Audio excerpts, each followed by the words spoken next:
Había una mesa de nogal pulido, una pila de papeles con membretes impecables, y sobre ellos un bolígrafo caro que brillaba como una pequeña sentencia. David Miller miraba el contrato con la calma que trae la costumbre. Años de decisiones, fusiones y cifras convertidas en certezas. Todo en esa oficina estaba pensado para imponer confianza. El vidrio del ventanal que dejaba ver el río, la silla de cuero, la iluminación controlada. Justo cuando la punta del bolígrafo tocó el papel, una voz tenue llegó desde el umbral, tan inesperada que por un instante todo pareció suspendido. Antes de seguir, cuéntame, ¿desde dónde me lees? Quédate hasta el final. Esto no es solo un relato, es un viaje que vale la pena terminar. Si te gusta este tipo de historias, suscríbete y activa las notificaciones para no perder las próximas. Y si quieres, deja un comentario con tu puntuación del 0 al 10 al final. La voz vino de Ana Santos.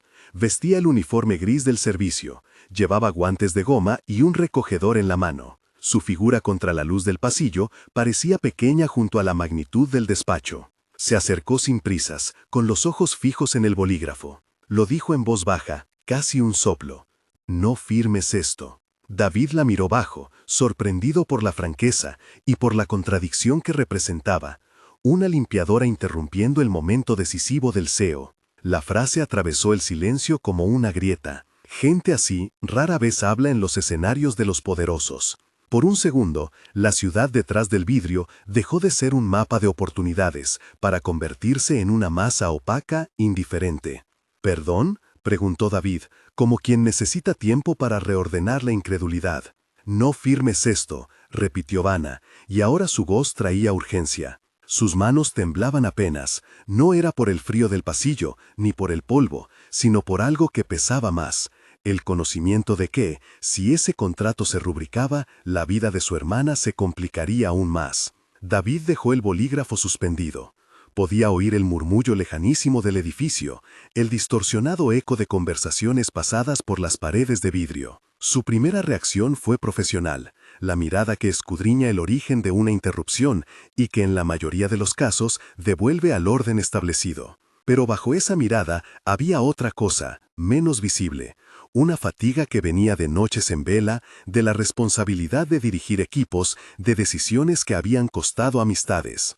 ¿Quién te lo dijo?, preguntó, y su tono trataba de ser neutro. Ana no alzó la vista. El borde de su paño rozó la superficie del escritorio y dejó una mancha insignificante que, para el mundo, no significaba nada. Para ella, era un recordatorio de su lugar. Contó con rapidez. Había estado ordenando la sala de conferencias cuando encontró una carpeta fuera de lugar. Dentro, facturas con firmas alteradas, transferencias que no cuadraban y un anexo que desviaba fondos hacia una empresa fantasma.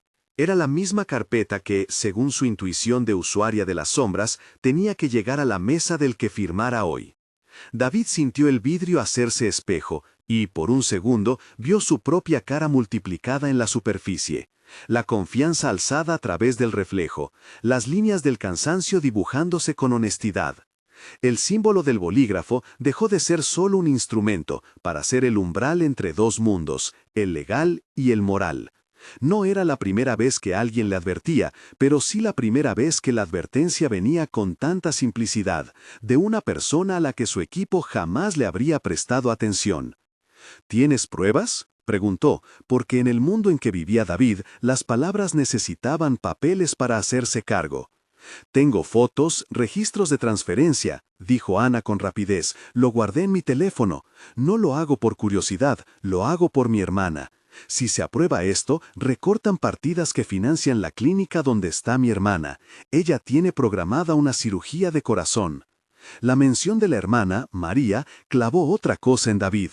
No era que él fuera insensible, simplemente la escala de su vida hacía que las historias personales resultaban a veces difusas.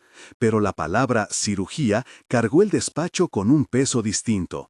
Vio de pronto el nombre de María, la posibilidad de que una firma pudiera convertirse en una barrera económica real para alguien que luchaba por su salud.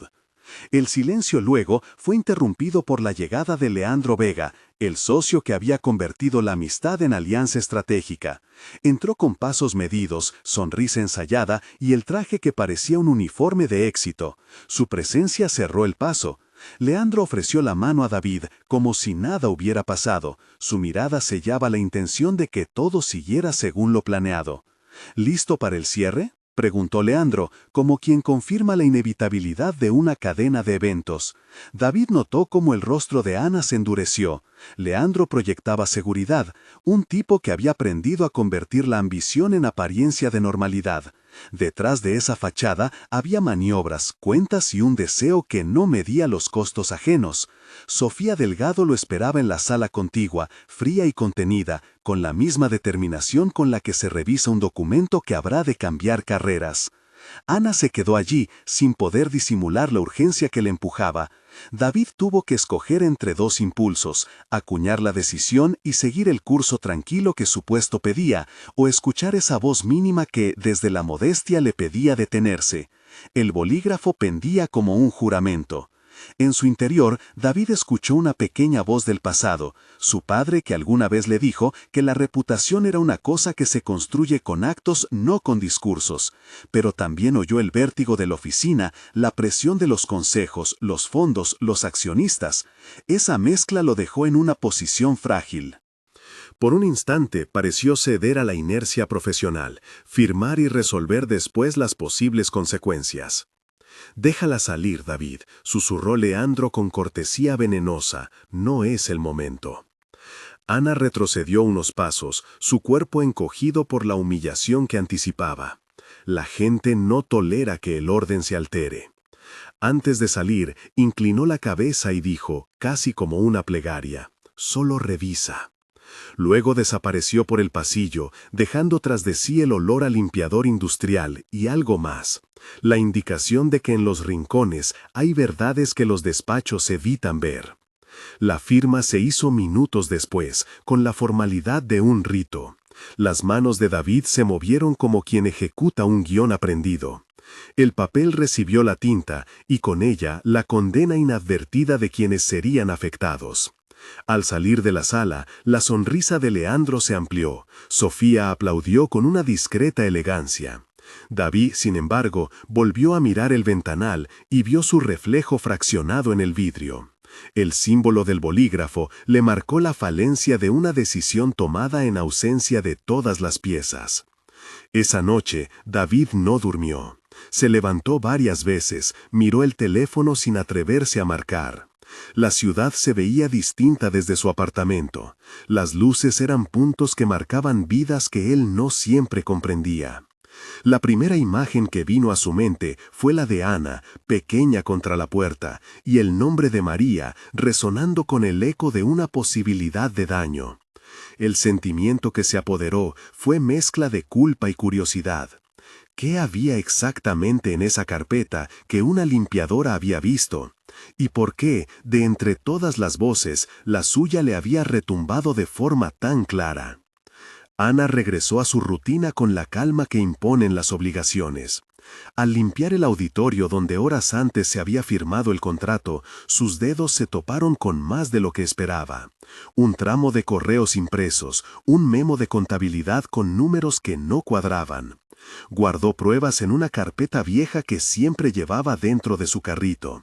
Sabía que si lo hacía público sin resguardo, se quedaría sin trabajo y sin refugio.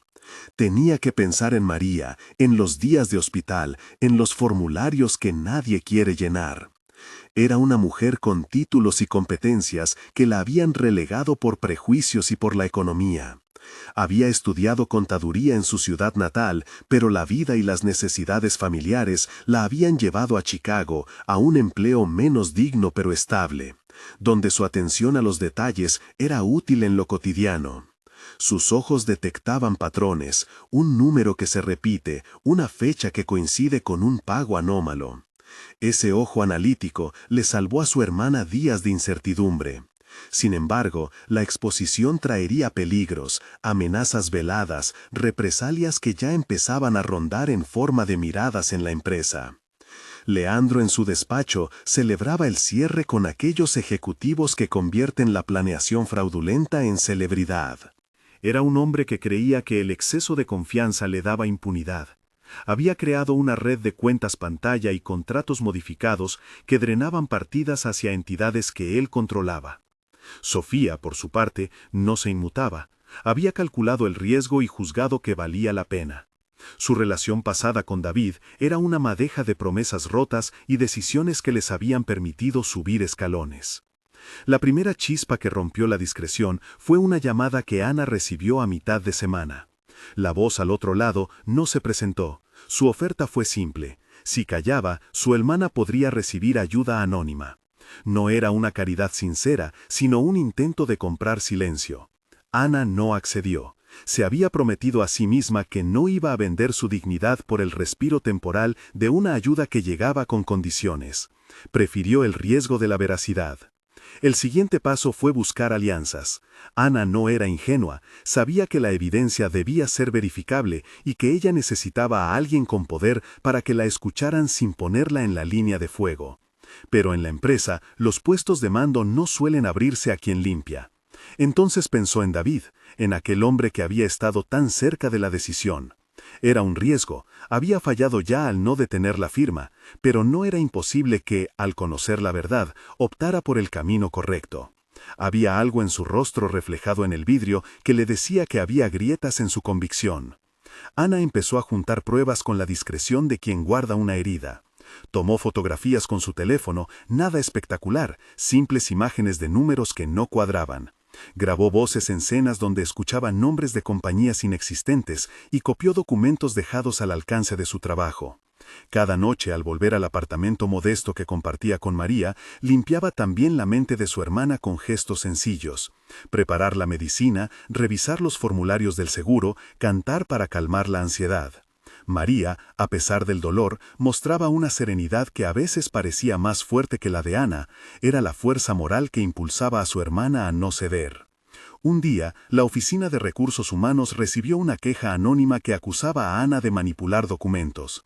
La acusación fue absurda y nació donde la paranoia y el poder lo permiten, una maniobra para desacreditar a quien amenaza las estructuras. Ana fue convocada a una reunión donde se habló de procedimientos y seguridad, con rostros que intentaban disimular el placer de ver a alguien en el oprobio. Sofía, con su elegante frialdad, permitió que las preguntas parecieran incriminatorias. La humillación pública no fue un montaje espectacular, fue menos cruel y más eficaz. Reproches en voz baja, informes sesgados, la ruina de una reputación construida a fuerza de trabajo honesto. David, al enterarse, no intervino de inmediato. Su ausencia frente a la caída de Ana fue el punto que marcaría su desvío moral.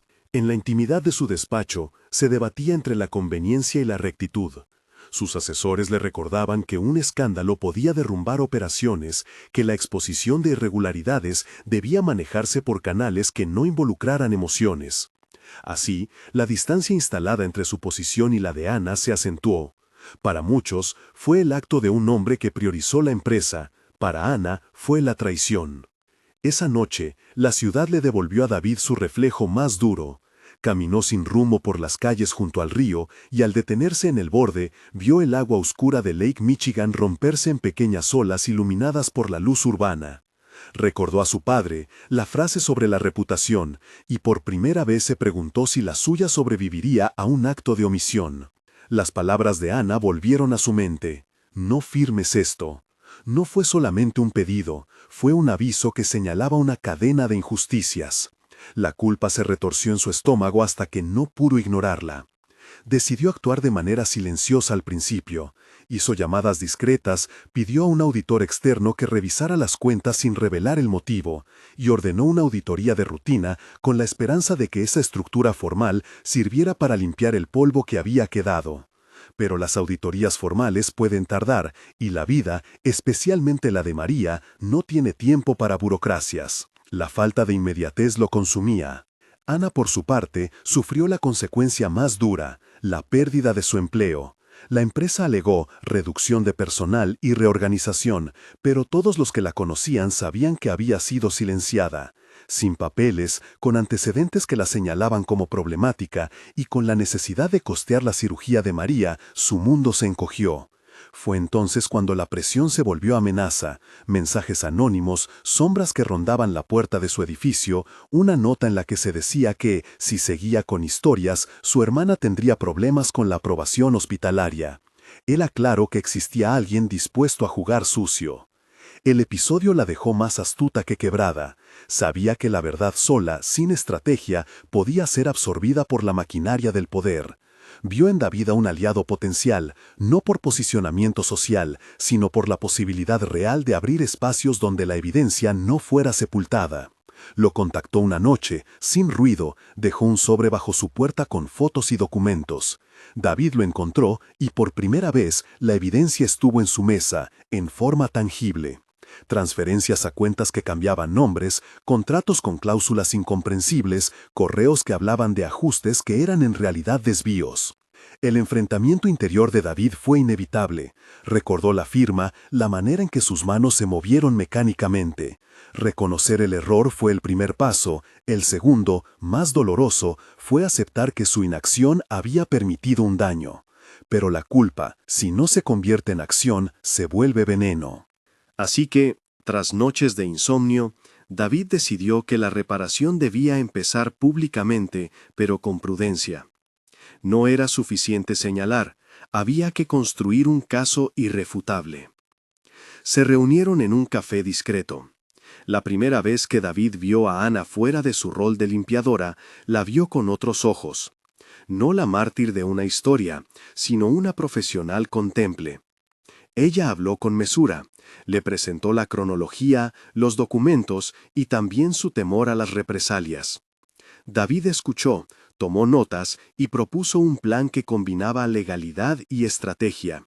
Reunir pruebas en cadena de custodia, grabar confesiones donde fuera posible, obtener respaldos bancarios y colaboradores dispuestos a declarar.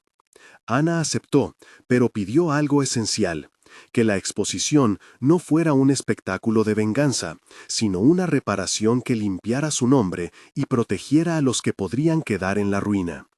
Juntos empezaron a tramar. Buscaron al auditor externo que David inicialmente había contactado y lo implicaron en la estrategia.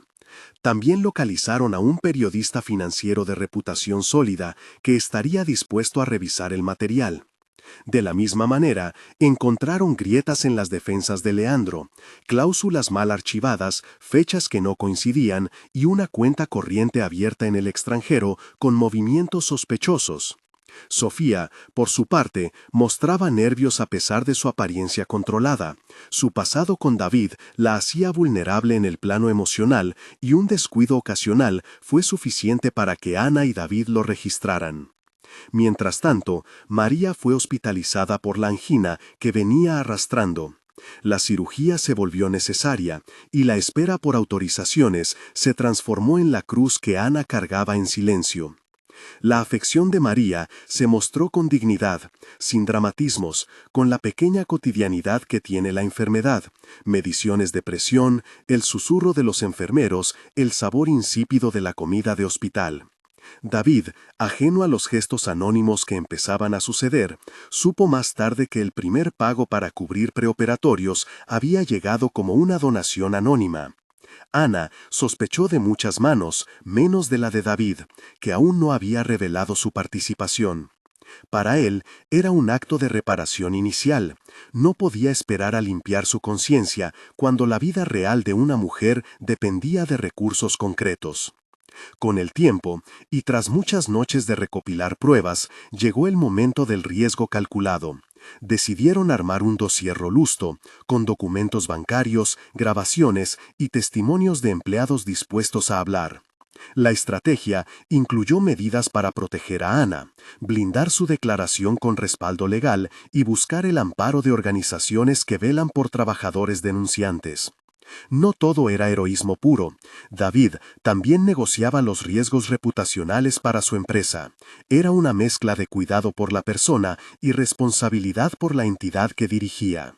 Sin embargo, Esta vez su impulso fue distinto. Había un componente humano que no podía relegar. El primer obstáculo real surgió cuando Leandro descubrió indicios de que alguien abría vías para una investigación.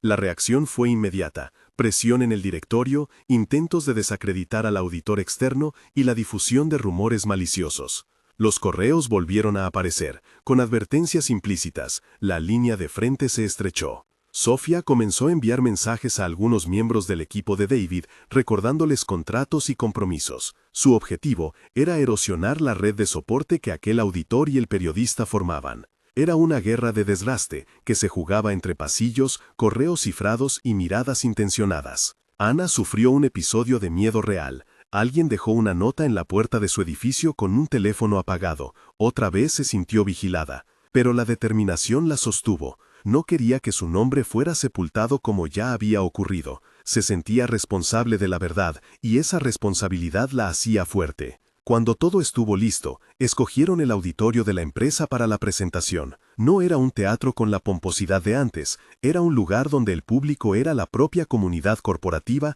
y los invitados claves, incluido el periodista. Era un escenario que convertía lo íntimo en público y que podía humillar a quienes creían intocables. David propuso que fuera transparente, mostrar documentos en una exposición ordenada, dejar que la evidencia hablara. Leandro lo tachó de temerario, Sofía lo llamó imprudente, pero no había vuelta atrás. La verdad estaba alineada en filas de papel. El día de la presentación, el auditorio olía a café reciente y expectación. Las paredes de vidrio devolvían reflejos donde se dibujaban rostros tensos. Los murmullos se rebarbaban en las puntas de los asientos. Ana subió al estrado temblando apenas. Su voz, sin embargo, fue clara. Expuso cronologías, mostró transferencias y leyó fragmentos de correos donde se hablaba sin rodeos de las cuentas pantalla. La sala se transformó en una cámara donde ya no había espacio para las máscaras. Entonces sucedió lo que nadie esperaba exactamente y que sin embargo era plausible. La evidencia fue tan contundente que cuando David,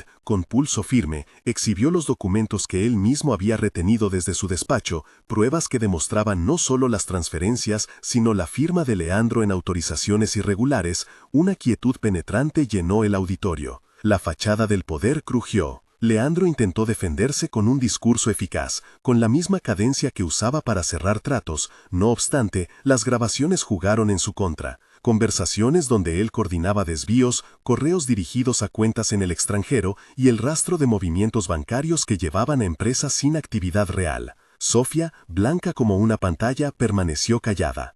Su pasado con David fue mencionado por algunos y el murmullo general la puso en un nicho de sospecha. El desenlace fue rápido cuando el periodista consignó la evidencia y la entregó a las autoridades. La fiscalía actuó con la celeridad que los papeles permiten cuando el caso es claro. Agentes llegaron con discreción pero con la firmeza necesaria para detener a quien había creído que su poder le daba impunidad. La caída de Leandro fue pública, la vergüenza de Sofía se consumó en sus intentos de negación. Para Ana, la exposición fue doble, la reivindicación de su nombre y la entrega de la verdad. Para David, fue la reparación que su conciencia demandaba. El reflejo en el vidrio ya no mostraba solo líneas de cansancio, mostraba la posibilidad de cambio. María fue dada de alta tras una cirugía exitosa. No se narraron escenas extravagantes del quirófano, solo las imágenes reales y humanas de las horas en la sala de espera. Los rostros cansados, el abrazo cuando supieron que todo había salido bien. Ana se permitió, por primera vez en meses, respirar con normalidad. La reparación se había traducido en salud y en dignidad restituida. En la vida cotidiana que siguió, la empresa implementó cambios. Se crearon protocolos más sólidos para la supervisión de cuentas y se establecieron canales de denuncias con garantías de protección. David solicitó públicamente perdón a Ana por su omisión. No fue un acto teatral, sino una conversación larga, medida y sincera. La reparación incluyó una oferta laboral para Ana, no como gesto compasivo, sino como reconocimiento a su capacidad. Un puesto en control interno donde su ojo crítico sería una fortaleza. Ana aceptó después de tiempo, con cautela, porque la confianza se reconstruye con actos y no con palabras. Entre David y Ana hubo motivos para la precaución. Lo que surgió entre ellos no fue un romance instantáneo, fue una relación que se armó con pequeñas piezas. Una cena compartida en la que hablaron de orígenes y fracasos, una caminata junto al lago donde las sombras se hacían transparencia. El gesto de David que acompañó discretamente un pago para la rehabilitación de María antes de que los medios se enteraran. Esos actos fueron el lenguaje de la reconciliación. El amor, cuando llegó, fue fruto de respeto y de la certeza de que ambos habían elegido ser mejores. La boda fue íntima, sin los lujos ostentosos que David podía permitirse, pero cargada de sentido. Repitieron gestos simbólicos. Un bolígrafo moderno quedó olvidado en un rincón del salón, ahora símbolo de una época superada, y en su lugar intercambiaron promesas que hablaban de integridad y cuidado mutuo. María, con una sonrisa que mostraba cicatrices y esperanza, estuvo allí. Su recuperación era la prueba más tangible de que la reparación no es solo palabra. Meses después, la empresa mostró señales de cambio real, políticas de transparencia más estrictas, una junta directiva renovada y programas de apoyo a empleados vulnerables. La boda fue íntima, sin los lujos ostentosos que David podía permitirse, pero cargada de sentido. Repitieron gestos simbólicos. Un bolígrafo moderno quedó olvidado en un rincón del salón, ahora símbolo de una época superada, y en su lugar intercambiaron promesas que hablaban de integridad y cuidado mutuo. María, con una sonrisa que mostraba cicatrices y esperanza, estuvo allí. Su recuperación era la prueba más tangible de que la reparación no es solo palabra. Meses después, la empresa mostró señales de cambio real, políticas de transparencia más estrictas, una junta directiva renovada y programas de apoyo a empleados vulnerables. Los fiscales documentaron la caída de Leandro y la sanción a Sofía. La justicia, en ese caso, no fue un acto heroico perfecto, sino el resultado de pruebas ordenadas y de personas que decidieron no mirar hacia otro lado. La ciudad, que tantas veces había sido un telón indiferente, fue testigo de que la integridad puede obligar a reconfigurar poderes. En la tarde en que David y Ana caminaron por la ribera del lago, el agua reflejó el cielo sin rupturas. Ella recogió una pequeña piedra y la lanzó a la superficie. Las ondas se expandieron, como las decisiones que habían tomado. Él la observó y, sin gran pompa, le ofreció el bolígrafo antiguo que había guardado durante meses en su cajón. No era el mismo objeto que unía el pasado, ahora era un símbolo de promesa, no más firmas a la ligera, no más silencios cómplices. Años después, con una casa donde se mezclaban recuerdos de humildad y detalles elegidos con discreción, y con un hijo que corría descalzo por el jardín, Ana y David miraban atrás y comprendían que lo que había cambiado no fue solo la suerte individual, sino la cultura que permitió la injusticia. Su historia circuló en la ciudad como un relato de redención posible, una limpiadora que dijo, «No firmes esto», y un millonario que, al escuchar, tuvo que reconstruir su alma. La lección quedó clara en sus conversaciones con amigos y colegas. La integridad no es un rasgo que se ostenta, es una práctica que se elige diariamente. Y cuando la voz más humilde susurra algo importante, merece ser escuchada. La ciudad continuó con su ritmo, pero en algunos pasillos quedó la memoria de que una decisión ardua puede inclinar la balanza hacia la justicia. El jardín de la casa seguía siendo el lugar donde los días se volvían realidad. El sol en la tarde, el olor del pasto cortado, el sonido del hijo de Ana que corría y dejaba pequeñas marcas de barro en las baldosas. David, ahora más tranquilo en su trato con el mundo, leía el periódico como si lo hiciera para no olvidarse cómo pensar en público. Ana cuidaba de que no se le olvidara cómo pensar con el cuerpo, con la costumbre de quien revisa cifras y personas por igual.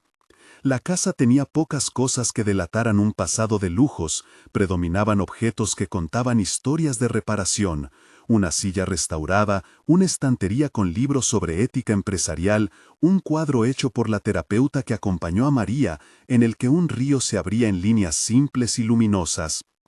En la empresa, el departamento de control interno que Ana encabezaba había dejado de ser una oficina temida para convertirse en un punto de referencia.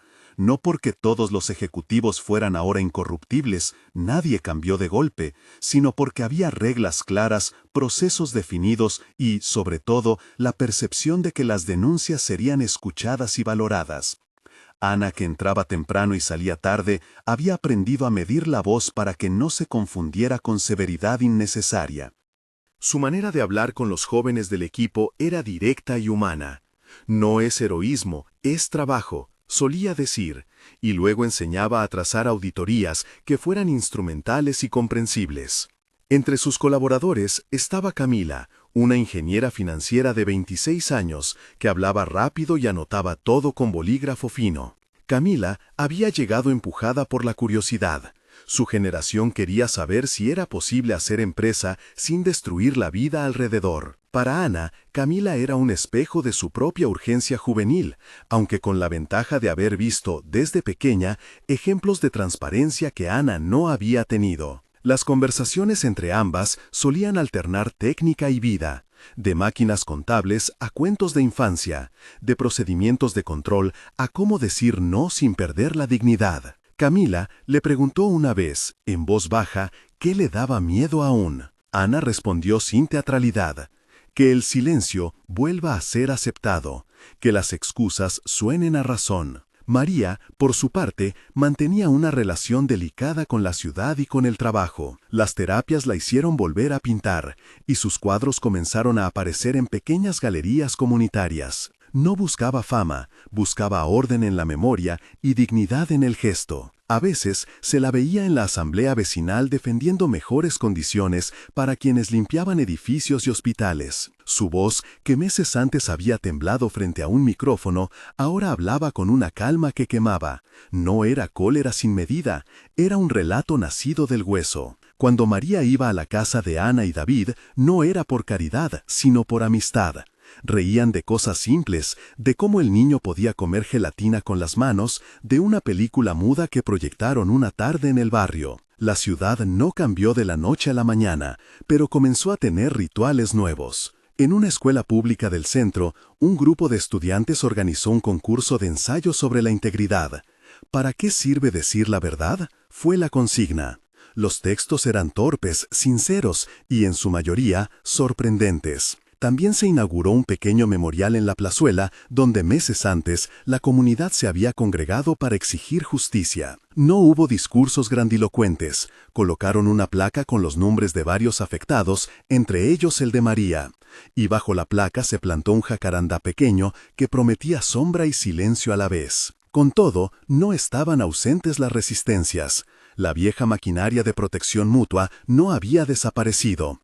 Algunos directores de antaño murmuraban en restaurantes. Algunos accionistas, prácticos, impacientes, protestaban contra lo que llamaban carga burocrática. Leandro, desde la caída judicial que lo acompañó, se mantenía alejado de los focos. Su nombre cada tanto era evocado por columnistas que lo usaban como ejemplo de advertencia o de vituperio moral. Sofía, sancionada y expulsada de escenarios de poder, encontró refugio en una oficina legal que aceptó casos menores. La ciudad, que había aprendido a ovillar y a desovillar su rabia, no perdonaba ni olvidaba con ligereza. Un día, antes de un consejo de administración, Ana recibió un sobre sin remitente. Dentro había copias de facturas, hojas de Excel impresas y una anotación a mano. Revisar, posible irregularidad en filial X. No estaba claro quién había enviado ese paquete. La firma era anónima. Ana sintió, al abrirlo, el mismo vértigo que la había llevado a no firmar aquel documento en el pasado. Se llevó las hojas a su despacho, las dejó sobre la mesa y llamó a Camila. Juntas comenzaron a seguir una pista que las condujo a movimientos de dinero en empresas de papel, endosos a cuentas de un paraíso fiscal que la compañía ya no usaba oficialmente, y, con más sorpresa, pagos a una fundación que recibía fondos para proyectos sociales en barrios periféricos. La fundación estaba vinculada, en documentos públicos, a Esteban Rojas, un miembro antiguo de la Junta que había sido cercano a los fundadores y a ciertas familias que todavía marcaban la historia económica de la ciudad. Esteban era un hombre de ojos pequeños y sonrisa calculada. Había sido mentor de David en su juventud empresarial y, pese a la renovación de la Junta, conservaba influencia. Cuando Ana, con el informe preliminar, le pidió una reunión, Esteban aceptó con esa cortesía que esconde intempestades. Ana, dijo Esteban en el despacho de la directiva, acomodando la corbata, como si fuera un gesto nuevo. ¿Confías en los procesos que tú misma estableciste? Confío en que los procesos muestran lo que hay, respondió ella. Y si muestran algo, entonces tenemos que mirarlo. Esteban sonrió de nuevo, pero la sonrisa no llegó a los ojos. Las fundaciones tienen flujos complejos, dijo. Es normal que haya desviaciones contables sin mala intención. Señorita, ¿no querrá usted perjudicar una obra social que ayuda a tantos niños? Ana no respondió con retórica. Le entregó la lista de facturas y las trazas bancarias. La magnitud no es irrelevante, dijo. Y si hay improvisaciones, se corrigen. Nadie aquí es enemigo de la ayuda social. La discusión siguió con frases medidas, con miradas a ventanas que daban al parque. David, enterado por Ana más tarde, pidió moderación. No quería que la presidencia se convirtiera en tribunal, pero también sabía que la legitimidad del proyecto restaurado dependía de no tolerar sombras. Se abrió una investigación interna. Los auditores designados, en un equipo mixto con abogados externos, comenzaron a cruzar datos. Lo que al principio parecía un simple mal manejo de transferencias fue tomando contornos más oscuros. Pagos que llegaban, por ruta indirecta, a cuentas utilizadas para fines no declarados. La supuesta ayuda a barrios que, según pruebas documentales recolectadas por Camila, nunca se materializó en terreno. Todo ello señalaba a una red de decisiones que tenía como epicentro a una persona con poder y cercanía. La noticia no tardó en filtrarse a círculos que no siempre eran leales. Un periodista, que había seguido el caso anterior con cierta actitud vigilante, obtuvo una pista. La ciudad vivió días de rumores. ¿Volverían los escándalos? ¿Era la nueva política solo una pantalla? En la casa, Ana y David discutieron en la cocina como dos personas que, habiendo reconstruido algo frágil, temen por su obra. Si Esteban está implicado, dijo David, las familias que nos apoyaron darán un paso atrás. Podríamos perder capital, podríamos perder respaldo. Y si no hacemos nada, replicó Ana, perderemos lo que ganamos, la confianza. No es solo dinero, David, es la posibilidad de que la gente vuelva a decir que todo está arreglado para los de siempre. El dilema no era nuevo, pero ahora llevaba las costuras de una relación personal. Esteban había sido maestro de David, y removerlo significaba abrir una herida vieja. David pensó en los beneficios personales y en las consecuencias públicas. Ana pensó en la voz de María, en el niño de la plaza, en aquel bolígrafo que David le había ofrecido años atrás como símbolo de una promesa.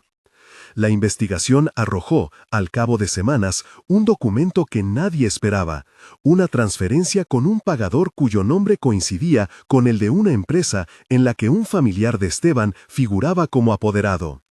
El rastro bancario hablaba de intermediarios, de sociedades pantalla. La junta directiva se reunió en sesión extraordinaria. Los ánimos estaban tensos. Algunos miembros tomaron posiciones defensivas, otros llamaron a prudencia. David, que había aprendido a medirse, pidió que se invitara a Esteban a presentar su descargo con transparencia. Esteban apareció impecable, con un semblante que alternaba entre la indignación y la resignación calculada. Habló mucho de la obra social, de los testimonios recabados, de la dificultad de trabajar en zonas donde la informalidad reina. Dijo que las transferencias correspondían a gastos operativos no previstos. Nadie esperaba que confesara sin lucha. Ana, sin embargo, no hablaba de acusaciones públicas. Presentó cifras, rutas y preguntas que no tuvieron respuesta convincente. Contratos sin licitación, pagos a empresas que no existían físicamente, facturas emitidas con domicilios compartidos por varias compañías. La tensión explotó en la sala cuando uno de los miembros de la Junta, un empresario joven que había entrado en la renovación, pidió la remoción temporal de Esteban mientras se esclarecían los hechos. La votación fue cerrada y secreta. El resultado, mayoría a favor de apartarlo temporalmente. Esteban salió sin estridencias, prometiendo limpiar su nombre en tribunales. Fuera, algunas personas lo ovacionaron, otras lo abuchearon. Aquella decisión no cerró heridas. Pocos días después, Camila llegó al despacho de Ana con una expresión que mezclaba frustración y miedo. «Hay algo más», dijo sin rodeos. «En el lote de documentos que analizamos apareció una firma». Parecía una autorización antigua, una firma que podría ser suya. Ana sintió que el tiempo se ralentizaba. Revisó la hoja que Camila le puso delante. Era un documento de control con una rúbrica que, a simple vista, recordaba la forma en que Ana firmaba. Había sido fechada en una época anterior a su trabajo en control interno, en un momento en el que la arquitectura de las cuentas estaba en manos de otros. Si alguien usaba esa firma para fabricar documentación, podía incriminarla. ¿Estás segura?, preguntó ella. Sí, contestó Camila, pero también te digo, podría ser una falsificación, no sabemos todavía. Ana no quiso pensar en la posibilidad de ser utilizada como chivo expiatorio. Había visto demasiadas veces cómo las piezas ajustaban para acusar al que denuncia. Llamó a David, explicó con serenidad y sin dramatismos. David miró la hoja y no dijo nada de inmediato. Después habló de una estrategia fría. Abrir una auditoría forense independiente, dar acceso a fiscales si fuera necesario, y sobre todo, no caer en trampas de reactividad. La ciudad miraba con distancia y atención. Algunos medios ya especulaban con que la renovación no había sido más que teatro. Otros defendían la decisión de apartar a Esteban. En el centro, en la plaza del Jacarandá que ya había crecido, una madre leía en voz alta un cuento sobre la honestidad a su hija. Para aquellos que vivían en primera persona el proceso, la vida continuaba con su mezcla de ternura y política. El niño de Ana seguía trayendo barro a la casa, María seguía pintando, y Ana y David aprendían, otra vez, que reconstruir exige estar dispuestos a combatir la posibilidad de volver a perderlo todo. La noche antes de que la auditoría forense entregara un primer informe, Ana no pudo dormir. Caminó por la casa, visitó el cuarto del niño, vio cómo la luz de la luna se colaba por las cortinas y caía como un mapa sobre la cama. Pensó en los días en que su negativa tuvo el peso de una decisión que cambió vidas. Pensó en las veces en que la ciudad miró hacia otro lado. Se preguntó si la seguridad de su familia dependía solo de pruebas o también de la voluntad ciudadana de sostenerla. Sabía que, si la firma era suya, no bastaría con decir la verdad, tendría que demostrarla. Por la mañana, el informe llegó y, como sucede en las ciudades, no todo era limpio y no todo era mentira. La auditoría confirmaba irregularidades significativas en la ruta de pagos que vinculaban a la fundación con empresas pantalla. Confirmaba también documentos que mostraban órdenes de pago con rúbricas sospechosas. Sobre la firma que aparecía en la autorización antigua, el peritaje inicial señalaba rasgos concordantes con la suya, pero con indicios de manipulación digital y copias impresas de mala calidad, algo que apuntaba a una estrategia para incriminar. El despacho de Ana se volvió una sala de conciliación y de estrategia. Había que comunicar sin provocar pánico. Había que proteger a la familia y había que sostener la verdad con evidencia técnica y con la paciencia de quien reconstruye sin violencia. David permaneció a su lado con una mesura nerviosa. María, desde los bordes, ofrecía lo que siempre ofrecía, presencia y una mirada que sabía lo que significaba ser tocada por la injusticia. Mientras tanto, en los barrios, el jacarandá ya comenzaba a florecer. La gente se acercaba a verlo y a recordar. Algunos decían que la ciudad estaba en un punto de inflexión. Otros, que la inflexión era una ilusión hasta que no cambiara la vida de las personas que barriendo calles, cocinando en comedores y limpiando hospitales. Ana comprendió que su lucha no era solo por limpiar balances, sino por sostener el tejido de confianza que, una vez rasgado, tarda en recomponerse. El teléfono de Ana sonó una mañana con un número que no conocía. La voz al otro lado se presentó sin preámbulos. «Soy del Sindicato de Trabajadores de Limpieza. Queremos hablar. Tenemos cosas que contar». Ana tomó nota y preparó el despacho para recibir a quienes, mucho antes de los documentos, habían sido la primera voz que su aviso había intentado proteger. Sabía que la historia no terminaba con la caída de un nombre, empezaba con la posibilidad de que la ciudadanía siguiera siendo la fuerza que sostuviera la justicia. y en la puerta del despacho, cuando recibió a 4 mujeres del sindicato con las manos ásperas y las historias a cuestas, Ana sintió, con una mezcla de agotamiento y esperanza, que la ciudad aún tenía por delante pruebas y decisiones, y que su propio nombre podía volverse otra vez un filo de decisión. La mañana languidecía, y en la mesa, entre tazas de café y hojas impresas, alguien mencionó una posibilidad que nadie había querido decir en voz alta: que la estrategia para incriminar pudiera extenderse más allá del caso de Esteban, que lo que se veía era una pequeña parte de una tela mayor. Camila, con los ojos cansados, apoyó la mano en el protocolo que habían diseñado y dijo: «Tenemos que seguir». Ana asintió, comprendiendo que la palabra no era solo un mandato profesional, era una promesa hecha tiempo atrás, a una limpiadora que había dicho, con voz temblorosa: «No firmes esto». La promesa de escuchar, de proteger y de reparar ahora obligaba a avanzar. Y mientras las hojas del informe giraban como las páginas de un cuaderno aún por completar, una nueva notificación llegó al correo. Otra transferencia, otra empresa, otro nombre que rozaba la frontera de lo conocido. Ana leyó y por un instante pensó en la piedra que había arrojado al lago años atrás. Las ondas seguían expandiéndose. Nadie en la ciudad podría decir que todo estaba resuelto. Había que decidir una vez más, con la misma urgencia y con la misma calma, seguir la huella de la verdad, aunque ésta las condujera a lugares inesperados. Ana dejó el correo abierto y se quedó un momento mirando cómo la luz del jacarandá dejaba filigranas violetas sobre la mesa. No era solo un número más, era una señal de que la tela seguía extendiéndose. Respiró hondo y marcó a Camila. La voz al otro lado fue corta, práctica. «Veo lo mismo, hay un patrón». Convocaron a David y a María. Prepararon una lista de pasos: preservar documentos, pedir copias certificadas de transferencias, entrevistar a las trabajadoras que habían recibido pagos irregulares y pedir una nueva pericia especializada en firmas y metadatos. María ofreció coordinar las visitas al sindicato y asegurar la confidencialidad de las declaraciones. David rastreó contactos en la oficina que podía facilitar registros bancarios y, sin ceremonias, dijo: «No podemos esperar a que alguien más decida por nosotros». Ana sintió la antigua promesa prendida en su garganta como un deber vivo. Cerró el despacho, recogió su abrigo y, con la carpeta bajo el brazo, salió hacia la puerta. Había que ir, una vez más, a escuchar a la ciudad.